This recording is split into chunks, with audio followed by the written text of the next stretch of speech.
Hey, what's up, everyone? This is Urb Thrasher with the Urb Thrasher Flower Hour on 420radio.org. And we're here, man, got a special treat. Got some great friends in town tonight in Portland, Oregon at the Crystal Ballroom. And we have C-Money here with Slightly Stoopid, man. What's going on, C-Money? Chris, how you doing, dude? Good, sir. How are you? Doing great, man. Welcome to Portland. I'm sure you guys have played in Portland before. Any thoughts about Portland while we're at it? I love it. A city with a rich history, which all of us are into, and a city that's always been a place. I've been in a couple bands that come through here, and it's always very well received. I think people are really into music on a live level, you know, not just what TV be trying to tell them is cool. Yeah. There's a very uniqueness about that, you know, and I think people are dedicated to eating good food and living a good lifestyle. I like that a lot. Right on, right on. Definitely. I'm sure Portland's going to totally dig you guys tonight playing at the Crystal Ballroom. It's a great place to play. And so you guys are out on tour right now. You got a kick-ass new album that came out in August called Top of the World. Man, tell us something cool about that album and maybe the making of it or just anything. Yeah, no, it was a really kind of a unique situation for us because we basically, usually when you're in the studio, it's very stressful and you're under the gun and you have to do things in a very tight space of time, and we created our own studio. We got our own shop where we keep all the gear and set up with Pro Tools rig, and we were able to basically over like 3 years make this album, and that really gives you this ability to try things, have things not work, try something again. There's just a lot more freedom involved and a lot more. Kind of like it could take too long, you don't want to go that far with it. It's nice to have a deadline, but it's real nice to have a little bit of that elbow room. So we're hoping to continue that and continue to record with that in mind so that we can hopefully get the best product. Well, you guys have changed so much, over the years. I know I've been following you guys since the mid-90s when you guys started, and could be more punk and rock, a little bit heavier, and then as the 90s came along, you guys started branching out a little bit. Maybe you started in the early 2000s. Talking about, how you integrated into the band and how the band's changed a little bit. Yes, sir. Basically, about 2006, I was in a band called John Brown's Body, which was an East Coast band, nationally touring reggae band, and we were opening up, and the vibe was just really, really, really killer. And I think if you even look at like what Sublime was doing, it started real raw punk, and by the end there was saxophone and DJ, and there was a lot of things being incorporated because it's an upward journey, and as it grows, you want more people, I think, to be involved, because the more people involved, the greater the sound. There's only so much that 3 people can do, and that's amazing. The trio is a great part of what music is, but I always find it's like more colors on your palette, if you will. Yeah. And by having all those colors, you just paint more shit, I guess. Yeah. Well, you're a trumpet player, and you guys, you mentioned, the horns have now been into the sound, and you guys have a lot of guests these days, like Carl Denson. Might even mention he's, kind of like your 8th member. He's played so much. In fact, what's up, Carl? I saw you at the Northwest String Summit, and you freaking blew me away, dude. But anyway, man, Carl Denson's been playing with you guys, and that leads me to a cool thing on Friday night around the country. Everyone, if you watched Palladia, got to see these guys at TRI Studios. Talk about what's TRI Studios and how you got even involved in that, and tell them who invited you and just what's up. Yeah, that was it's a brainchild of Bob Weir, and I think just the Grateful Dead's vast knowledge of what they have done. Basically, with the electronicizing of music, really music was a very acoustic thing before their era, and we've not only seen things like the guitars and the keyboards change, but also it's the microphones and the sound systems, and that's what really blew my mind about TRI is it's like the holodeck on the Enterprise, dude, for real. It's like literally it's a studio where there's no microphones, no headphones, seemingly, if you don't really look, there's just speakers everywhere, and he can stand in the middle of the room with an iPad and go cathedral, and I swear if you play a note, it sounds like you're in a cathedral. You can make it dead, so you play a note and it's dead. It's like he's creating the environment around you. He has total control of that, and that's some other, I'm still like, what? It was an amazing show.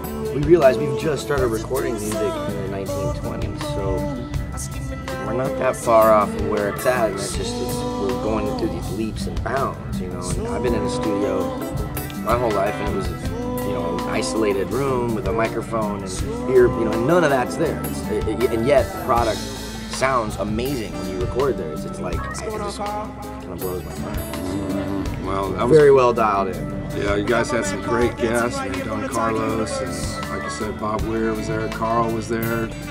That's really the main part about I love about being Slightly Stoopid, and I'll give props to Miles and Kyle, who are my bosses.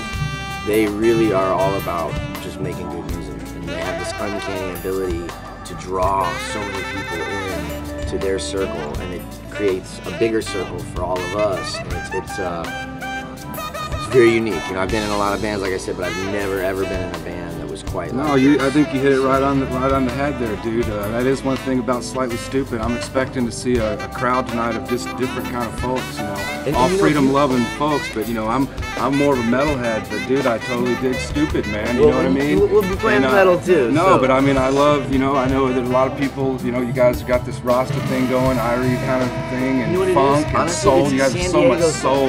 Dude, if you came down to Diego and just needed a place to stay, somebody would help you out. You know, if you weren't trying to exploit people would totally.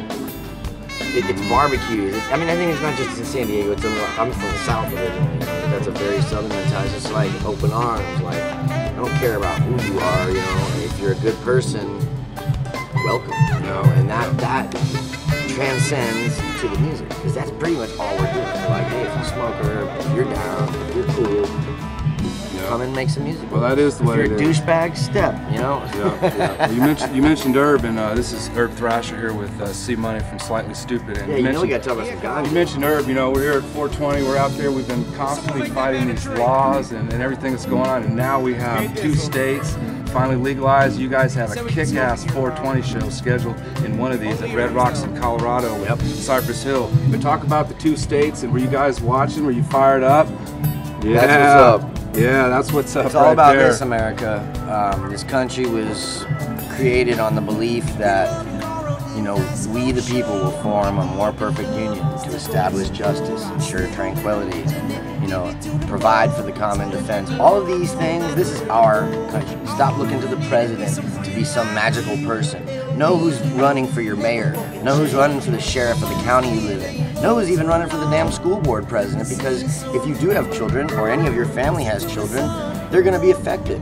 If I break my arm, I don't go to a federal hospital. Why am I so concerned with Washington, D.C.? It's time to focus on the local things, and that's what Washington and Colorado, obviously we're all like, there's this real heavy part about being an American, which means you have to be stubborn.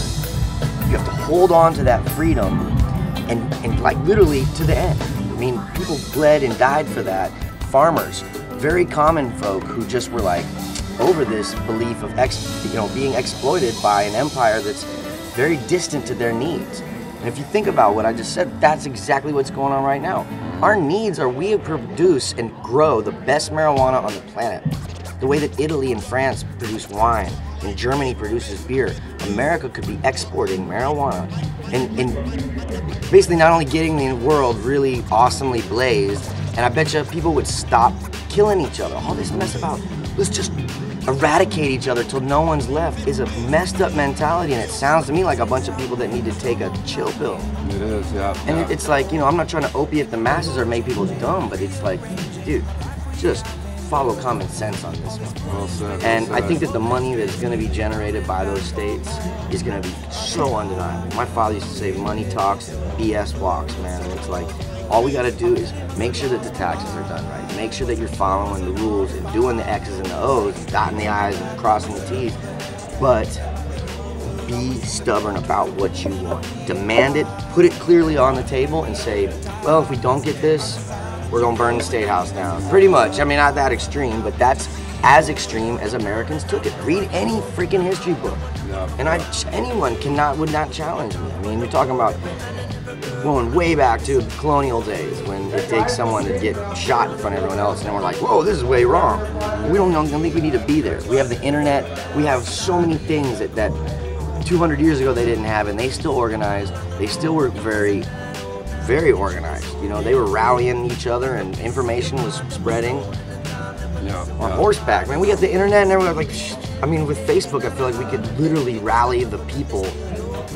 Yeah, yeah. Well said, man. I appreciate all your thoughts on that. That's awesome. As we mentioned, your guys' music has kind of changed, progressed, done this, done that. But one thing that hasn't over the years is your guys' freedom loving for Urb and just preaching the gospel. And we all definitely appreciate that in all your music. And so, just on another note, have you guys gotten into the dabs or anything yet? Oh yeah, no, I'm into all that. I'll be honest, my father's a Vietnam-era veteran who's diagnosed with diabetes in the Army. So he's a disabled vet. They did his thyroid and all this mess. So, but he's always smoked herb, and with the diabetes, the herb really regulates his appetite. So I've noticed, without him taking pills or going to see a bunch of doctors, there's a plant that grows out of the ground that literally he uses to regulate his appetite. Now my mother struggles with alcoholism and on her side of the family, and I saw that as a direct, like, a real physically addicting disease that is like even hereditary on that level. So it can suck in like 5 generations of cats. And it's so terrible, and literally you're never gonna smoke yourself to death. You'll suffocate from lack of oxygen before you'll smoke too much marijuana to die. Yeah. It's ridiculous. Yeah, you're right. Right on. Well, as we mentioned, these guys got a special 420 show in Colorado. You guys can check them out. Any other big festivals that come to mind this summer that some people we got I know you guys got a whole thing. No, there's a whole mess of stuff this spring. God, I've been looking. The emails have been coming in, and it's we're gonna be really busy. They're starting a tour March 6th. They have a kind of spring tour March 6th with Tribal Seeds, and so that'll start off another leg of tours. So you guys go to their website, check them out. They got a great Facebook page. Everyone's always talking. There's all kinds of conversation going on there. And I'm sure you guys got a question, you can get to them or send them a picture, send them a tweet or something. And go ahead and check out these guys' music, man. This is C Money with Slightly Stoopid. I'm Urb Thrasher. We appreciate everything. I can't wait to go see these guys tonight, and maybe we'll talk them into getting stupid or something like that. Oh, we got the bubble hats. Take care, guys. Yeah. We got the C Money right here. We got it all. Got it all right here.